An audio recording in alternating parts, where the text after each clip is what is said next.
I would like to take a picture of everybody here. See how we do this here. Nice. The internet's going to see your legs. He's wearing shorts. Put him up with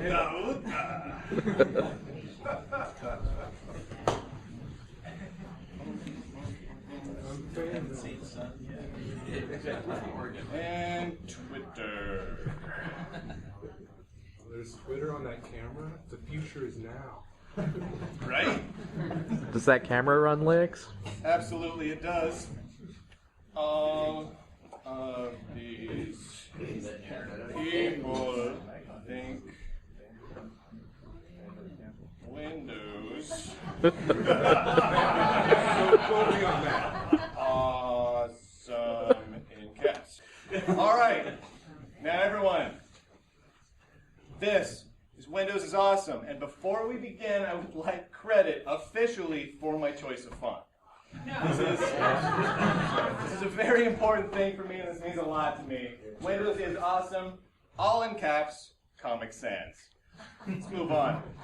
And before we get too far into this, nobody, and I mean nobody that I work with, which includes periodicals and very important and wonderful Linuxy companies, has anything to do with this whatsoever. Also, please, as with all of the garbage I tend to do, please watch until the end before you make a snarky comment. And I am not, under any circumstances, going to talk about phones or servers, because phones and servers are not awesome. They can be cool, and they can be important, but that's not what we're talking about today. We're talking about desktop computing and desktop computers and how they are awesome. Specifically, how Windows is awesome. Now, I am Bryan lunduke, and I actually spent about 5 years at Microsoft in the late 90s and early aughts. I mostly worked on the not Windowsy part of Microsoft, where we worked on Mac software and Solaris software and whatnot. But technically I did work for Microsoft. That is the only reason that I am qualified to give this presentation today. Well, it's not the only reason. I would like to point out that these are very big. And these are brass.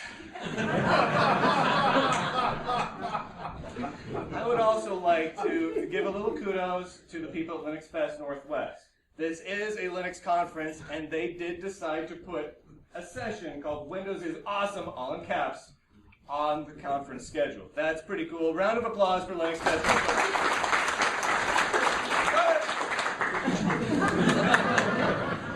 All right. So what exactly is awesome? What makes something awesome? Now, I actually had a whole plan here where I was going to whip out my Google tablet. There it is. And I was going to ask Google what makes awesome. So I'm going to do that real quick. And I'm going to see, and I haven't actually done this yet. I thought of this morning. Well, what happens? Okay, Google. What is awesome? Awesome, extremely impressive or daunting, inspiring great admiration, apprehension, or fear.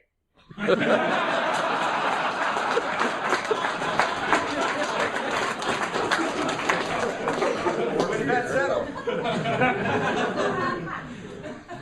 What we're about to dive into is the many and varied ways that Windows is awesome. Now, how did I come to this? How did I decide what makes Windows awesome? Because, I mean, obviously I could pick a lot of things. I didn't pull these out of my butt. Well, I kind of did. But what I did is I went through and read all of the articles on the internet that had something along the lines of comparing Windows to Linux or comparing Windows to Mac, and those reasons that all of these journalists, all of these colleagues of mine that are so terrible, anyway, that say that Windows is awesome. What are their points? And the one that comes up the most is that Windows is familiar. And if you think about it, that's actually a pretty good point. How many of you guys know how to use Windows? All right, put your hands down, because everyone, I think, rose their hands. Raise your hands if you don't know how to use Windows. You're lying. There's no way. There's no way. This is exactly... I raised my hand I have the front, and I can talk and belittle you. You can't do the same to me. It's the rules of presentations, my friend. Exactly. If you go into any group of people, any group, if you go to a Windows conference, how many of them, if you said, how many of you are really comfortable with KDE? Like 4 of them are going to raise their hands, right? This is a Linux conference, and everyone is comfortable and familiar with using Windows. That kind of says something profoundly awesome. And there's a reason for that. And part of the reason is market share. This is the market share as of January 15th, and this is what we have. 91.2% desktop market share. This is blue. Mac has like 7% market share. Linux, which uses appropriately the color green, is this little thing here in purple. I have no idea what that is. Chrome pads up, Chromebooks up there or anything? Now, the point here is Windows market share does not necessarily dictate awesome. It doesn't tell you who's the best. It really doesn't tell you that. All it tells you is what people use. But it also tells you what people are familiar with. And that is an incredibly important thing. Looking back over the years, Windows broke 90% market share with the release of Windows 3.1.1 in 1994. Raise your hand if you know the date today. You, what is the date today? Sunday, April 26th. What year, per chance? 2015. 2015. Is that a bigger number than 1994? I thought so too. That is 21 years, actually over 21 years. I kind of fudged these numbers a little bit. The reality is it probably breached 90% in late 93, but I wanted to downplay how awesome Windows is here, so I gave it 94. That's 21 years. 21 years of total and complete domination by a platform. That doesn't happen for anything. Nothing, no cars, no movies, nothing, no musical group dominates for 21 years. You kind of have to be awesome in order to accomplish that. Just to put this in perspective, this is what the internet looked like in 1994. This is the first real public release of Mosaic, appropriately for Windows 3.1, back in 1994. That's how long ago this was. 1994, the top movie was Forrest Gump. Forrest Gump. How many people here were born after 1994? Quite a few of us. Forrest Gump came out before you guys were babies. How crazy is that? This. That is the #1 song of 1994. Boyz II Men's I'll Make Love to You. How many people here know that song very well? She does, and so does Schnookums over there. Afterwards, we can have a little sing-along. Can anyone tell me what this is? Windows 95. Windows 95? No? Windows XP. Windows XP. Wrong! This is KDE with the most popular theme on KDElook.org. That is not a joke. This is the most popular theme for KDE. KDE users, by and large, wish and hope and pine for their computer to look like Windows XP. That is a completely real fact. You can load up KDElook.org right now and look at that. Think what you will of it, but that means something. That says something when people who aren't even running the operating system are just yearning for the moment that they can make it look like it. So, moving away from familiarity for a second, because we could harp on that for a hell of a long time. Software. If you want software, run Windows. How many people here actually run Windows at home? In a Linux conference? Be honest. Be honest. Okay, come on. Like half of you raised your hands, and I know like at least another quarter of you were lying by not raising your hands. Okay, of those of you that run just Linux, how many of you have wished that you could have run a specific piece of software that only runs on Windows? Yeah, right? Right? How many of you just run Windows? Just run Windows. Okay, how many of you that just run Windows, and there's quite a few of you here, by the way, ballsy move coming here. How many of you that just run Windows wished with all of your heart and soul that you could run a piece of software that only exists for Linux? Oh, you have an example? I would really like to switch out the desktop environment on the computer. All right, so you would like to make it look a little bit different. But in terms of actual software packages, you got everything you need, right? Rubina. SSH. Yeah. You have SSH for Windows. Shut up. The point is, so Office, Photoshop, Google Drive. There's no version of Google Drive really for Linux. How redunculous is that? You got it for Windows. It's available for Windows. Games. Interestingly, this is the pie chart of games on Steam. Notice how the percentages, this is total number of games available. Just Windows or games that are also available for Linux or Linux only. Notice that it's 91.7% just Windows, which actually mirrors almost exactly that earlier pie chart that showed the market share. But if you want games, you have to run Windows. Have to. And it's upsetting. It's upsetting to you. That man with the big beard is pissed. And it's reasonable. Lots and lots and lots of games. So if you measure the awesomeness of a platform by the availability and awesomeness of the games, Windows clearly is awesome. Driver support. Windows is undoubtedly king. And again, that comes back down to the sheer market share numbers. You know, without any doubt, if you buy a laptop, it's going to work with Windows, right? You know it's going to work. You're going to get your Wi-Fi working, and it's not going to have to get hurled through a plate glass window. And that's pretty cool. There's people watching this through the window, and I like that a lot.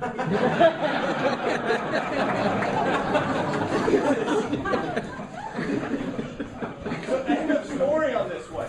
Windows is simply king when it comes to driver support. Raise your hand. Have you ever had driver problems on Linux? Hands down. Raise your hand if you have driver's problems on Windows because you can't get a driver. Yes. Lies. Put your hands down. Windows is pre-installed. Almost every computer sold comes with Windows, with a very few exceptions. It's ready to run. It runs right out of the box, and if it ain't broke, don't fix it. Because it ain't broke, ergo you don't have to fix it. That's kind of phenomenal. Add something for this. I need to tell you a story about a popsicle. When I was a kid, I grew up in kind of central California. I grew up in Sacramento, California. Who here knows about the Sacramento Valley in California? It's hot as hell. And it's hot, and it's dry, and it's awful. So, as a kid, the way that you survive in that sort of oppressive, life-shattering environment is popsicles. You know, it's just this little kid, right? You know, going to school. I don't know how old I was. 6. Maybe 7 at the most. Who can tell me what that is right there? Specifically, what flavor is that? Red. Okay, those of you who said red is right. I don't know what flavor that is. This is red flavor. But so I had a friend. I had this awesome friend. His name was Brandon when I was a kid. And we lived on this busy street. It was one of those, 4-lane thoroughfares. And if we left my house and I walked around the corner and I walked up about a block, I got to Brandon's house. And if I picked Brandon up there and said, okay, let's grab a couple of quarters, because this was the early 80s or something like that, we can go buy some popsicles. Now, there was a convenience store about another block down the line. So if we kept going about another block, we knew exactly how to get there. It took just a couple of minutes, and again, blazing heat, so we can't walk very far. We got to this convenience store, and they had these. And it was fantastic because we could break them apart and share them. We didn't. We kept them to ourselves. But we could have shared them if we wanted to. We made a quarter, maybe 2 quarters, and we got a popsicle. It was phenomenal. And we literally did this almost every day, all summer long one summer. Because it was familiar. Again, going back to that familiar thing. It was available. It was the equivalent of Windows being pre-installed. I knew, without a doubt, that I could grab my friend, grab a couple of quarters without my mom noticing, and get down and buy this red, delicious flavored popsicles and stave off the summer heat for yet another day. And the parents knew where we were. They didn't see us for a few minutes. They figured we were getting popsicles. And when we came back with our red mouths, they knew it. And it was fine. And it worked really, really well, just like Windows does.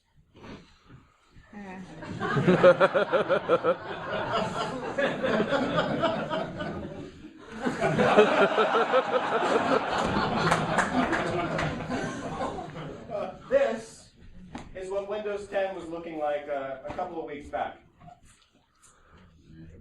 Raise your hand if you think this looks nice.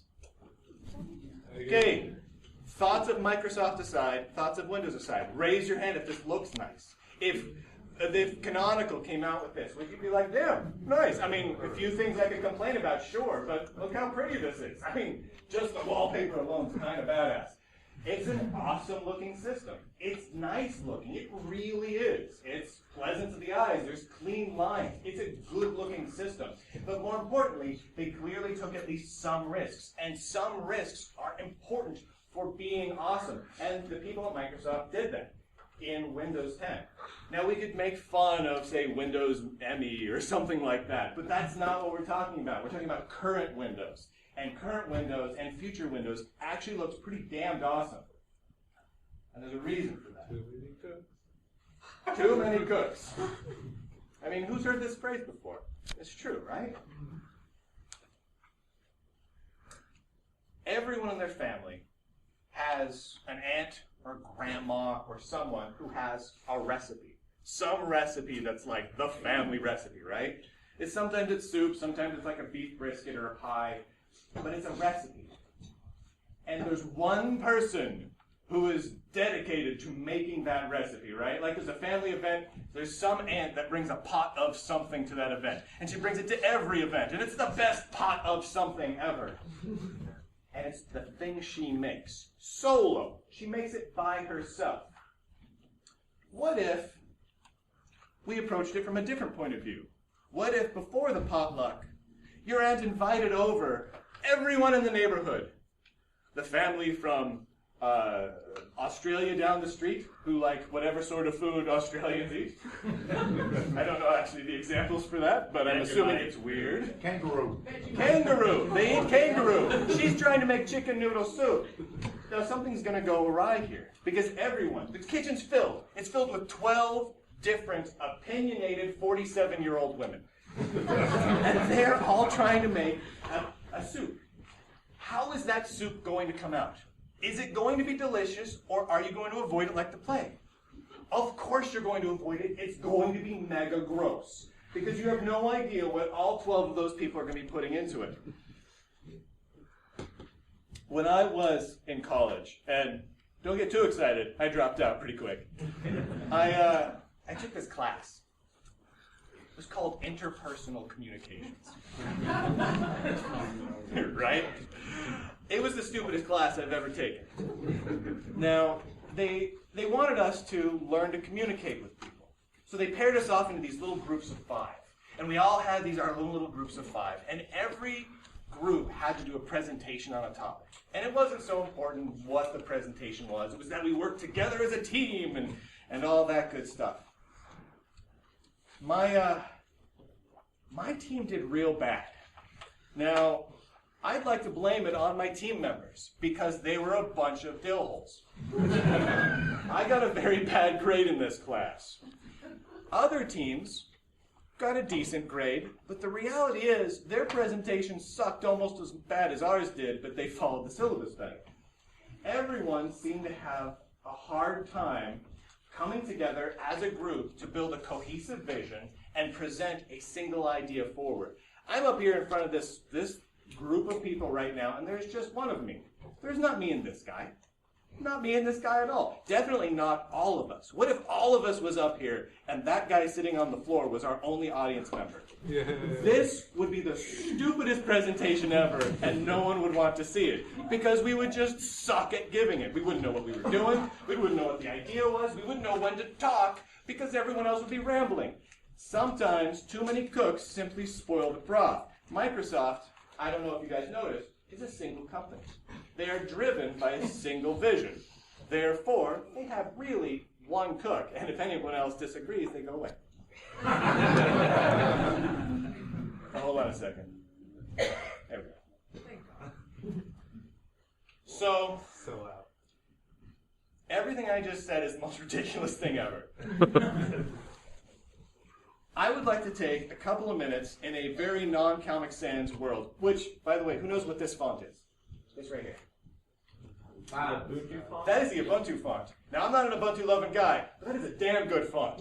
So I just would like to give a quick shout-out, where's all the cameras, to all the people who worked on this font. You did a really good job. All right, so I am Bryan Lunduke, I like Linux, blah, blah, blah, blah, blah. This still holds. This is true, this remains true, and will remain true until the end of time. Okay. There's still Comic Sans on there. That's actually not Comic Sans. Oh, is it not? As weird as that sounds. Okay. Ask me afterwards, but yeah, that's a different, it was part of LibreOffice. Anyway, so familiarity. The point still holds. Windows is familiar. Everyone in here knows how to use it, right? But does that make something awesome? Does the commonality of something make something awesome? Does something winning make something awesome? How many of you are Seahawks fans? How many of you are decidedly not Seahawks fans? Was it awesome that the Seahawks won? No, you don't think it was. There we go, point made. How many of you are super excited about using Windows? Super stoked. If it's awesome, you have to be super stoked. Why isn't anyone raising their hands? There's Windows users. There's Windows users here. Windows users. Because they're super stoked about Apple. Stoked? Yeah, super stoked about Apple. Nobody's that heartless. No one's that heartless. Okay, so we've established all of us know how to use Windows, right? We're all familiar with it. Why don't we like it? What is wrong with us as people that we don't like what's already familiar to us? Because we have to. Because we have to, that's a fair point. Here's what I would posit. Risk takers, those using something different and building something different, survive. From a genetic approach, looking back at all of the cultures and all of the groups of people throughout history, those that have been willing to take risks survive the longest. Now, granted, sometimes you have a crazy uncle who decides to light a cart on fire and something really bad happens, and he doesn't survive. But maybe his family does, who now knows not to do that. Risk takers survive. So familiarity in and of itself doesn't actually necessarily mean a good thing. In fact, I would posit that familiarity breeds contempt. You get used to something, and you start to dislike it over time. How many of you who currently use Linux used to be a Windows user? Over time, did you grow increasingly dissatisfied? As a general rule, right? It breeds contempt. I would say that you have to take that a step further, because it's not just familiarity. Something amazing. Back to the Future. Great movie or sucky movie? Great movie. How long ago was that made? Longer than since Windows has become the dominant market player, right? Still an awesome movie. Still remains an awesome movie. So it's not familiarity. I've seen Back to the Future. That actually was the plan.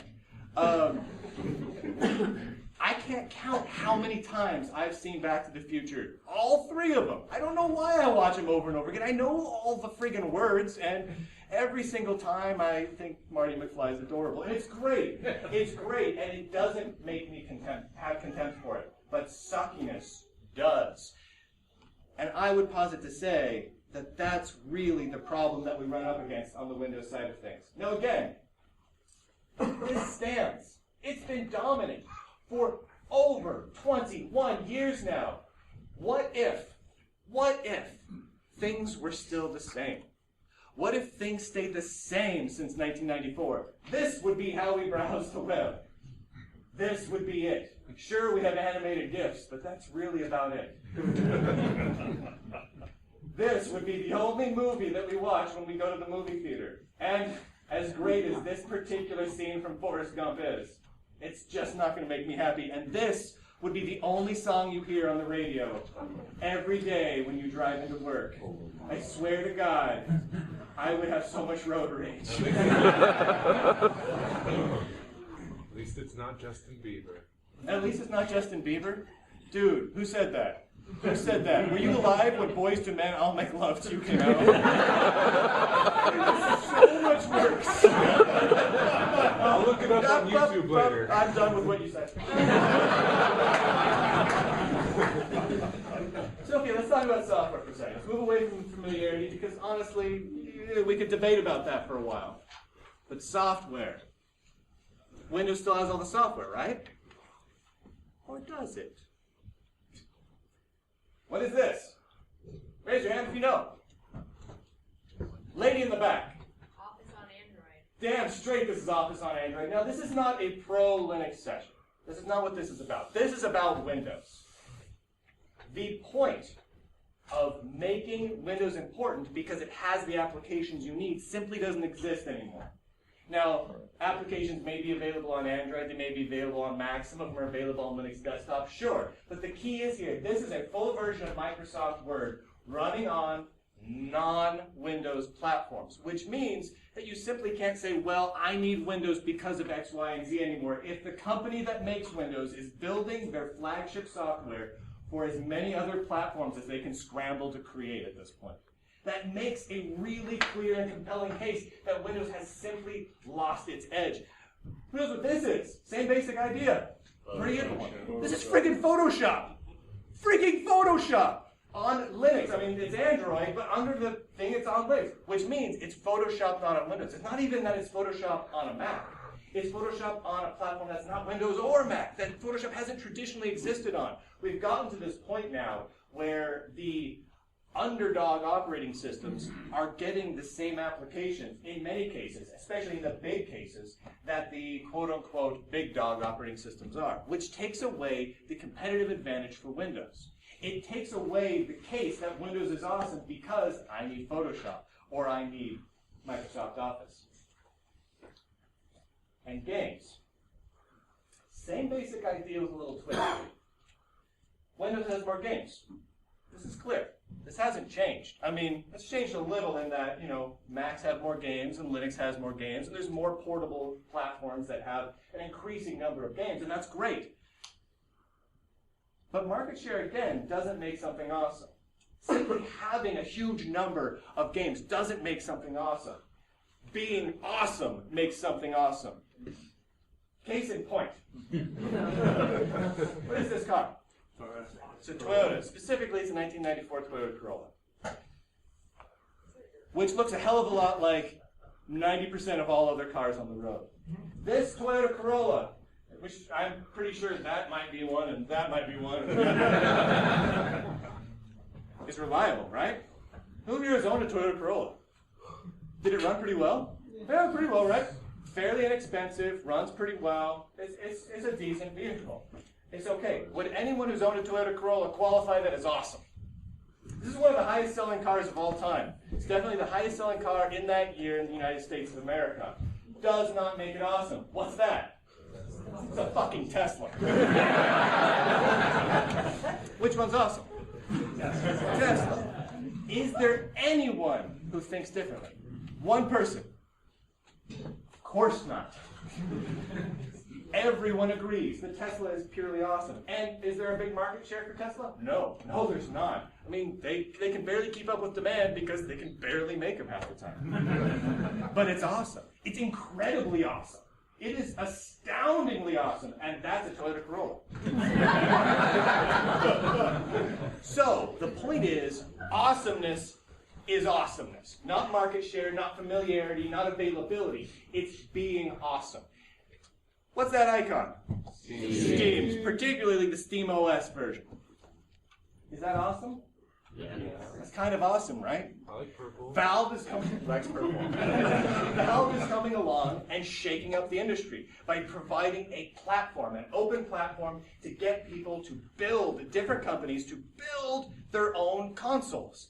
And with that, a complete distribution platform. This is interesting. This really shakes things up against what, say, Microsoft, Sony, and Nintendo were doing in the console space. And this has nothing really to do with Windows.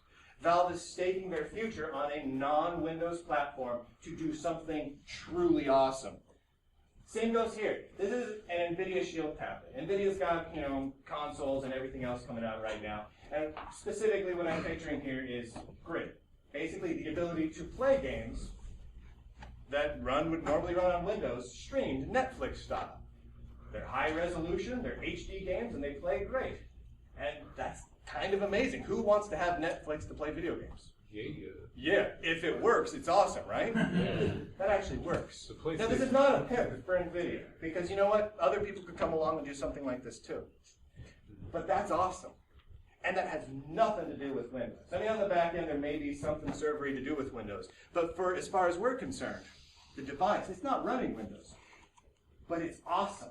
So in the game space, the things that are happening that are truly awesome, that are truly shaking things up, are not Windows related, which gets rid of that whole games make Windows awesome argument entirely. Driver support. Windows has been the market leader for a hell of a long time. That is clear, which means something very simple. They don't try. When you install Windows, what's the first thing you have to do?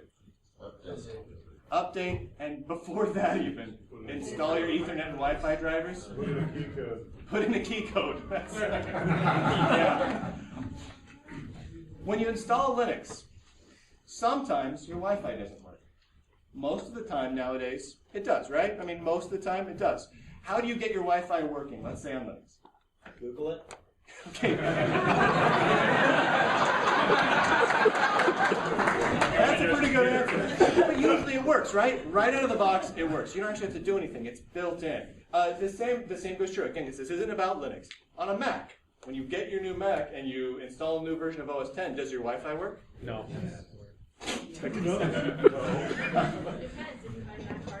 Yeah, assuming you bought Mac hardware, it works, right?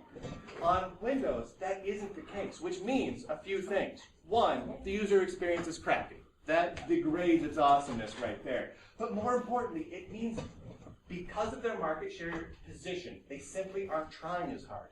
On the Linux side or on the Mac side, they know that, or we know, if we screw up, we're going to get dinged for it. Which means not only do we have to match what Microsoft does in terms of functionality, we have to come up with new ways to supply drivers. Like if you run, let's say Ubuntu, and you need to get some non-free, non-open source video card drivers. You get a little restricted driver alert. Here you go. Do you want to install them automatically, et cetera, et cetera, et cetera. These sorts of things help to push the other platforms forward because they know they have to do it because they've been the other underdogs. Microsoft has not had that problem, so they don't try as hard, which means they've kind of failed at the awesomeness side. Windows pre-install. Here's the thing. Being pre-installed, again, does not make it awesome. In fact, I would wager to say it's the exact opposite. If it ain't broke, don't fix it is the stupidest freaking saying in the world. All of the amazing things that have happened throughout human history is because someone decided to take something that they thought was working fine, break it, and build something better. There was a period of time when in medical science, leeches were awesome. They were. They actually did something. You let off a little blood pressure, blah, blah, blah. Sometimes a leech could actually save a person's life. Most of the time it was a pretty stupid idea. But someone decided, you know what? Let's try something different. Let's break it and build something better. And this is what the competitors to Windows have been doing. And what Windows as a team, the team behind Windows, is really just now starting to do. They're trying to break their Windows and build something better. Because they've noticed this as well. But they're a little bit late to the party on that. Popsicles. Zach. Bomb Pop. It's freaking awesome. That guy? What's that? Ice cream sandwich. What's that beautiful motherfucker at the end? Creamsicle. Oh, there's a kid. I heard a baby. Sorry not to swear. That's a creamsicle. It's delicious. Does any one of you, and I mean anyone, want the red flavored popsicle over these guys? No, that's a horrible idea. So, back to my childhood. Same friend. One day, I went out running errands with my mom. We were driving around. It was summertime, and we went to this little convenience store. I went into that convenience store, and they had a freezer section. And in the freezer section, they had all three of these things. And it blew my mind. I mean, we were kind of a poor family. We didn't really buy, creamsicles and brand name popsicles. We bought the red popsicle thing. And it was amazing. And my mom let me get Bomb Pop. Brought the Bomb Pop. It was amazing. And as we got in the car to leave, and I buckle up, and I'm just giddy. And we turn the corner, we turn left, I believe. And I look out ahead of me, and I see this other convenience store. That's the one I had been going to all summer long to get the red popsicle.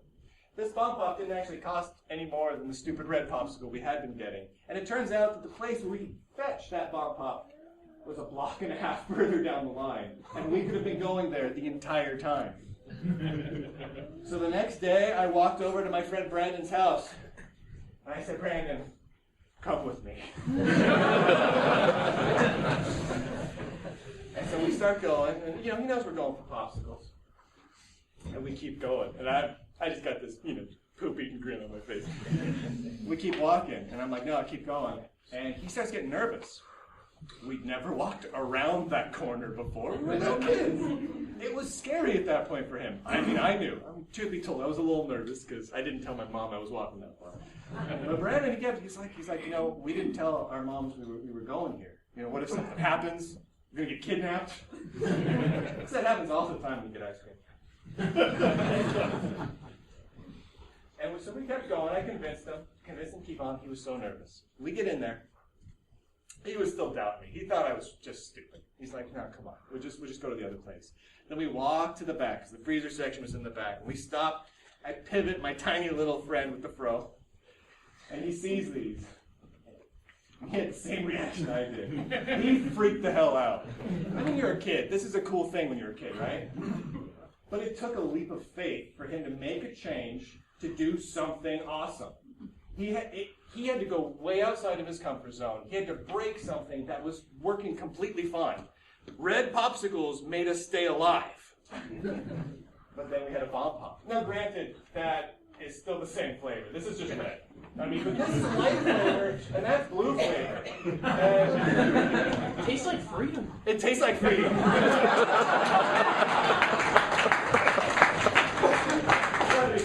Nothing beats a creamsicle. All right, creamsicles? Yeah. But he would have never, if my mom hadn't happened to take me to that convenience store. I don't even know why we were in there. Because, when you're a kid, you don't pay attention to what your mom's doing.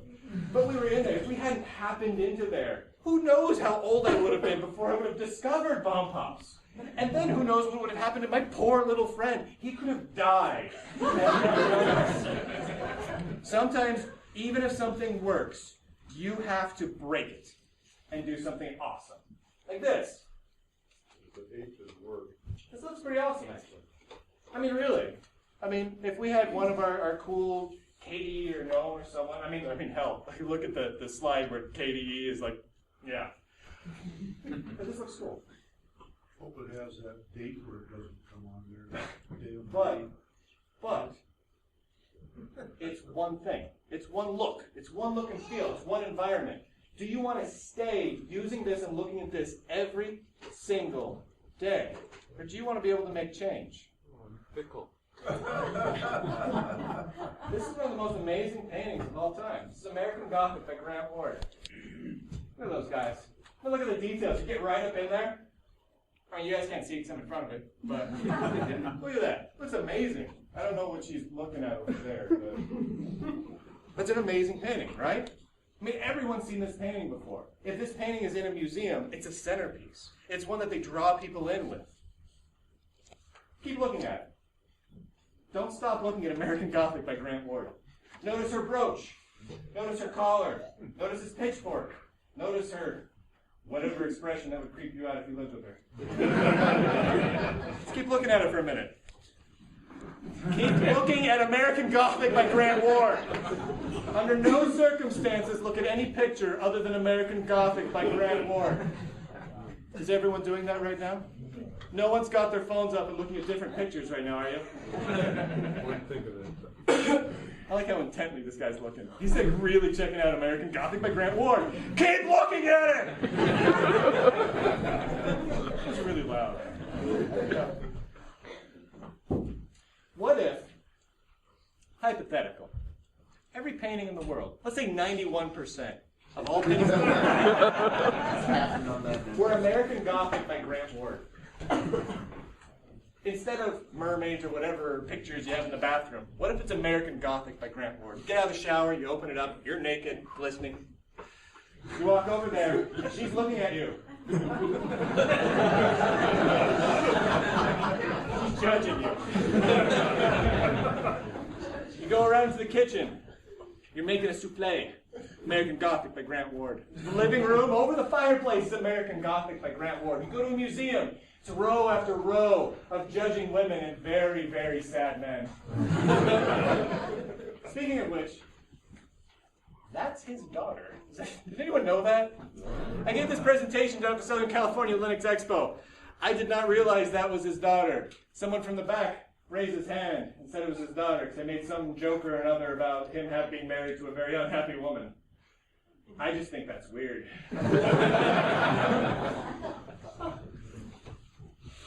Too many cooks spoil the broth. It's a good saying. It's a good saying, right? It applies to soup because it's a quote about broth. How about many hands make light work? Or the more the merrier. Those are really good sayings too. Does anyone disagree with those two sayings? Does anyone have a problem with the more the merrier? 8 people. 5 people. That's the best Linux conference quote. Thing is this. We can create quotes and apply them to anything. In fact, I'm pretty confident that you can find Star Wars or Star Trek quotes and apply them to absolutely any position you have and make it a compelling argument. But that doesn't really mean anything. That doesn't make something awesome or not awesome. Poor kiddo. I like those 2 quotes more than I like the topic quote. Like if I had to choose between those 3 quotes, I'd probably go more the merrier. And then many hands make light work because I'm lazy.